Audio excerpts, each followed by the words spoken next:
Hello everyone. आज हम जानेंगे कि इंडिया के जो प्रेसिडेंट है, जो कि हेड ऑफ स्टेट है, वो कैसे इलेक्ट होते हैं। हम जब कई बार पढ़ते हैं या फिर हम किसी से पूछते भी हैं कि आप बताइए कि प्रेसिडेंट ऑफ इंडिया जो है कैसे इलेक्ट होते हैं, तो हमारे पास मोस्टली जो आंसर रहता है वो ये रहता है कि वो इनडायरेक्टली इलेक्ट होते हैं। या फिर अगर किसी ने ज़्यादा पढ़ रखा है या किसी को थोड़ा पता है तो वो कहते हैं कि भाई system of proportional representation by the transfer with the use of single transferable vote, उसके थ्रू होता है। या फिर उसमें जो इलेक्शंस होते हैं वो जो है सीक्रेट बैलेट के थ्रू होते हैं।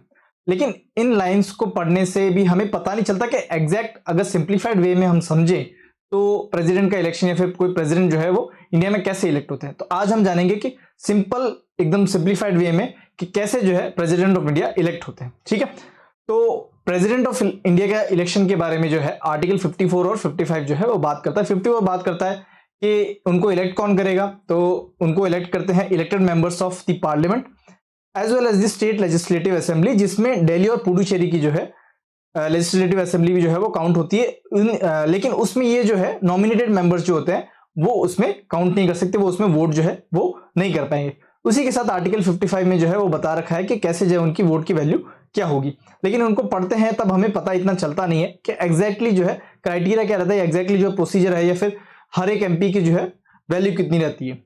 अब कई बार ये हम समझते हैं कि जितने एमपी हैं, जैसे एक एमपी है तो एक एमपी की वोट वैल्यू होगी 1 होगी, लेकिन ऐसा नहीं है। एक एमपी की वोट वैल्यू होती है 700। ठीक है, पहले जो है दूसरी थी 768 थी, लेकिन अब जो है उसको कम कर दिया गया है। तो आप जो है कमेंट बॉक्स में बताइए कि उसको जो है वोट वैल्यू उसकी कम क्यों कर दी गई है। उसी के साथ एमएलए की जो वोट वैल्यू होती है वो भी स्टेट टू स्टेट जो है डिपेंड करती है। डिपेंड किस पे करती है, वो पॉपुलेशन पे डिपेंड करती है, प्लस उस स्टेट की असेंबली सीट्स, उस स्टेट को जो कितनी असेंबली सीट्स जो है वो अलॉट की गई है, फिर उस स्टेट लेजिस्लेटिव असेंबली में कितनी सीट्स हैं। ठीक है, तो पहले हम देखते हैं। पहले है नॉमिनेशन। पहले किसी को भी अगर प्रेसिडेंट के लिए खड़ा होना है, प्रेसिडेंट का इलेक्शन लड़ना है, तो पहले तो जो है उसको नॉमिनेट करें कितने 50 members, at least 50 members of parliament और स्टेट लेजिस्लेटिव असेंबलीज। उनको जो है बताएं कि ये हमारा जो है कैंडिडेट है, उनको नॉमिनेट करें 50 दिन पहले, फिर जाके वो इलेक्शन में खड़े होंगे। ठीक है, उसमें अब इलेक्टोरल कॉलेज होता है। ठीक है, उसमें कौन कौन आता है, उसमें आता है elected members of parliament plus state legislative assemblies. ठीक है, जिसमें दिल्ली की और पुडुचेरी की जो लेजिस्लेटिव असेंबलीज है वो भी काउंट होती है। इसमें नॉमिनेटेड मेंबर्स को हम काउंट नहीं करते हैं, या फिर नॉमिनेटेड मेंबर्स जो है वो वोट नहीं कर पाते। क्यों? क्योंकि उनका बायस हो सकता है कि जो उनको नॉमिनेट करता है वो उसी के फेवर में जो है वोट कर सकता है, इसलिए नॉमिनेटेड मेंबर्स को इस इलेक्शन में पार्ट नहीं लिए देना जाता है। ठीक है, उसके बाद आता है voting process. Each member of the electoral college has a certain number of votes. अभी तक लिख रखा है कि जो इलेक्टोरल कॉलेज में जो लोग होंगे जो कि इलेक्टेड मेंबर्स ऑफ पार्लियामेंट है plus elected members of state legislative assemblies है, उनके जो है कुछ नंबर ऑफ वोट्स होंगे, लेकिन वो नंबर ऑफ वोट्स क्या होता है वो बता नहीं रखा है। ठीक है, the value of these votes is proportional to the population they represent. The formula used for calculating votes is based on the combination of population and other factors. ठीक है, सीक्रेट बैलेट मतलब मेथड होता है जिसके through जो है president के election count होते हैं, कंडक्ट किए जाते हैं। ठीक है, तो एग्जैक्टली होता क्या वो हम जानते हैं एक बार। जैसे कि जैसे पार्लियामेंट है, पार्लियामेंट में होंगे एमपीस, वहीं पे स्टेट लेजिस्लेटिव असेंबलीज में होंगे एमएलएस। तो एक एमपी की वैल्यू जो है उसकी वोट की वैल्यू है 700। मतलब एक एमपी अगर वोट देता है प्रेसिडेंट के इलेक्शन के लिए तो उसको काउंट होता है 700, एक एमपी की वोट वैल्यू होती है। वहीं पे एमएलए का जो है फिक्स नहीं रहता, चेंज होता रहता है फ्रॉम स्टेट टू स्टेट। जैसे कि फॉर एग्जांपल कोई स्टेट है, स्टेट एक्स, तो उसमें एमएलएस होंगे, उन एमएलएस की जो है वोट वैल्यू कितनी होगी वो हमें देखनी है। तो उसका फॉर्मूला ही होता है total population of the state upon total assembly seats, या फिर कह लो टोटल जो एमएलएस होंगे उस स्टेट के, इनटू 1/1000। ये जो है फॉर्मूला होता है। ठीक है, total population upon total assembly seats allotted to that state into 1/1000, ठीक है। इससे जो वैल्यू निकलती है वो एक एमएलए की वोट वैल्यू आती है। मान लो उस एमएलए की वोट वैल्यू इस फॉर्मूले से जो है हमें, मान लो ये सिक्किम स्टेट है, ठीक है। तो सिक्किम के टाइम, आज के टाइम में जो है सिक्किम के एमएलए जो होते हैं उनकी सबसे वोट वैल्यू जो है प्रेसिडेंशियल इलेक्शन में जो है सबसे कम होती है, जो कि लगभग बैठती है 7। मतलब सिक्किम का एक एमएलए जब वोट करेगा प्रेसिडेंशियल इलेक्शन में तो उसकी वोट वैल्यू काउंट होगी 7, ठीक है। तो स्टेट, पूरे देश में सबसे ज्यादा जो है वोट वैल्यू एमएलए की है वो for the state of UP होता है, जो कि है लगभग 208। अब यूपी की इसलिए सबसे ज्यादा है क्योंकि यूपी की पॉपुलेशन ही जो है वो सबसे ज्यादा है, ठीक है।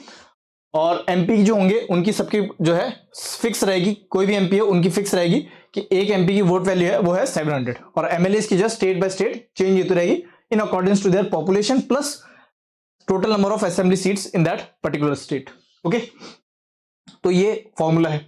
अच्छा, एमपीज की जो टोटल वैल्यू आती है वो 5,43,200 आती है, ठीक है। मतलब टोटल जो एमपीज है उनकी जो वैल्यू आती है वो इतनी है, ठीक है, उनकी वोट वैल्यू इतनी है। वहीं पे जितने भी टोटल स्टेट्स है, टोटल स्टेट्स में जितने एमएलए हैं उनकी वोट वैल्यू आती है 5,43,231, ठीक है। अब ये जो है बना दिए, एमपीज की टोटल वैल्यू आ गई 5,43,200।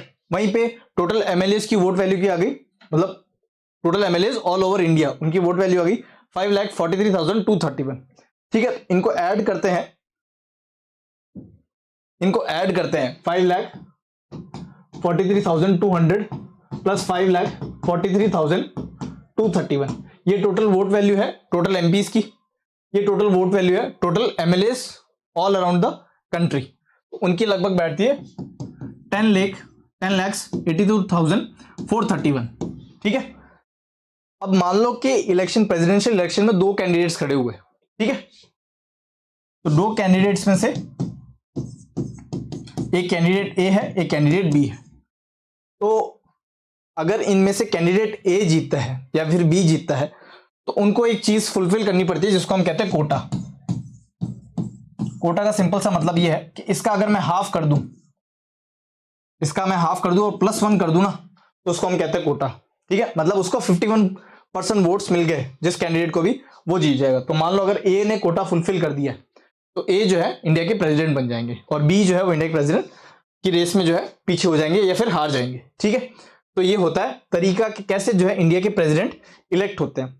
जब हम कहते हैं कि प्रेसिडेंट इलेक्शन में एमपीज एमएलए वोट करते हैं तो उनकी वोट वैल्यू जो है एक पर्सन की एक नहीं होती है, वो चेंज होती है। एमपीज की फिक्स रहती है जो कि अभी के टाइम जो है वो 700 है, और एमएलए की स्टेट बाय स्टेट और प्लस उनकी असेंबली सीट्स कितनी है उस स्टेट में, उनके अकॉर्डिंग्स में जो है चेंज होती रहती है।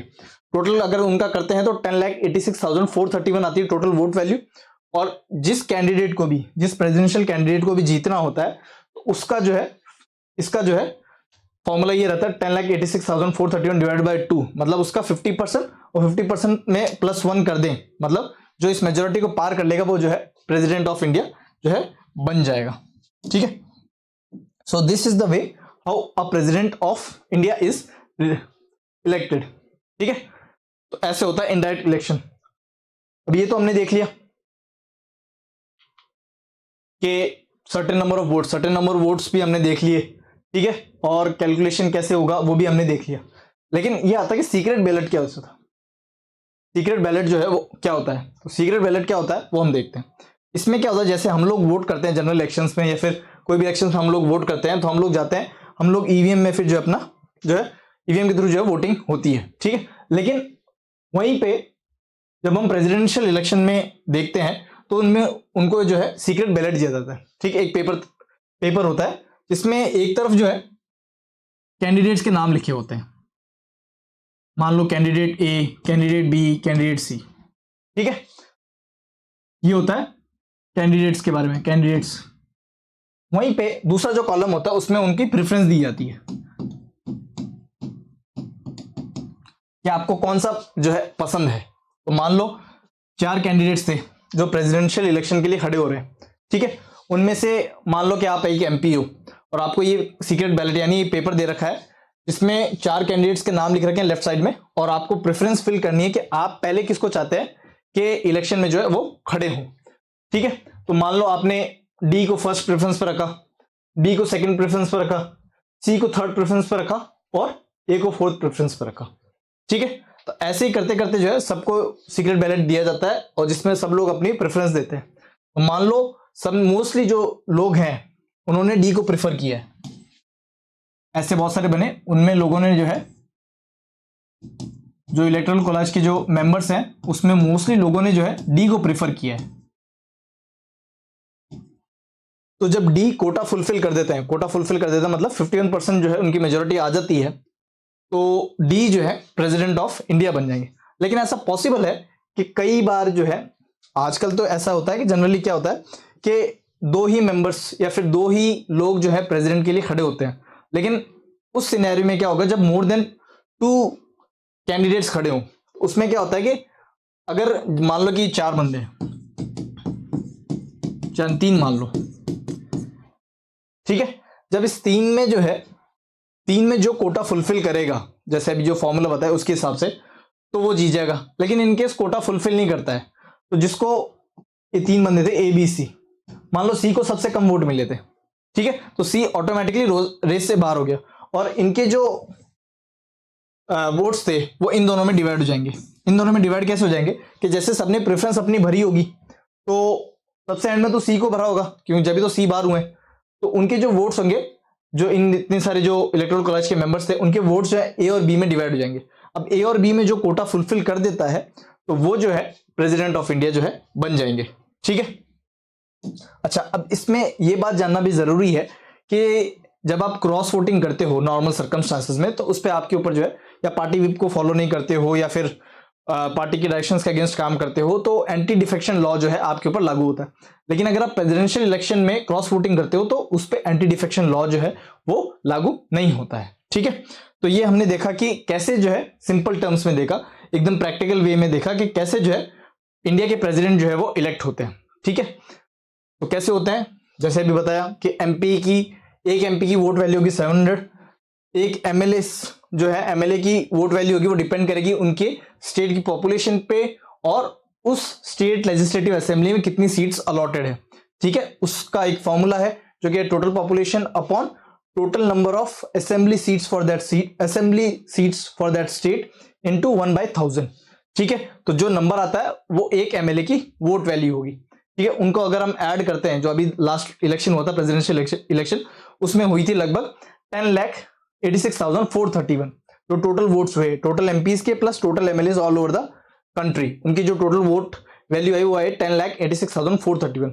उसके डिवाइड बाय 2 करें और फिर +1 कर दें, तो जो भी इसको हम कहते हैं कोटा, जो भी इस कोटा को फुलफिल कर देता है वो प्रेसिडेंट ऑफ इंडिया जो है बन जाते हैं। और सीक्रेट बैलेट भी हमने देखा कि सीक्रेट बैलेट में क्या होता है। सीक्रेट बैलेट एक तरह से पेपर होते हैं जिसमें कैंडिडेट्स के नाम लिखे होते हैं और उनके सामने का कॉलम होता है जिसमें बताया गया होता है कि उनकी प्रेफरेंस क्या है। ठीक है, जैसे प्रेफरेंस आप भरोगे, उस प्रेफरेंस में उनको जो है, जैसे जिसको ज्यादा वोट मिलेंगे, जिसको ज्यादा लोग प्रेफर करेंगे, वो जो है प्रेसिडेंट ऑफ इंडिया जो है बन जाएंगे। ठीक है, उसके अलावा जब वो बन जाते हैं तो उनको जो है फिर ओथ दिलाई जाती है, और ओथ कौन दिलाते हैं वो हमें सबको पता ही है कि सीजीआई जो है वो ओथ जो है दिलाते हैं। ठीक है, अगर सीजीआई नहीं होते तो सीनियर मोस्ट जज जो है सुप्रीम कोर्ट के, वो उनको जो है ओथ दिलाते हैं। तो आज हमने जाना कि एक तो प्रेसिडेंट के इलेक्शन कैसे होते हैं, फिर सीक्रेट बैलेट क्या होता है, फिर हमने ये भी जाना कि एंटी डिफेक्शन लॉ जो है, जब आप क्रॉस वोटिंग करते हो for the election of a president, तो उसमें जो है एंटी डिफेक्शन लॉ जो है लागू नहीं होता। तो this was a explanation in simple terms as to how the president of India is elected. Thank you everyone.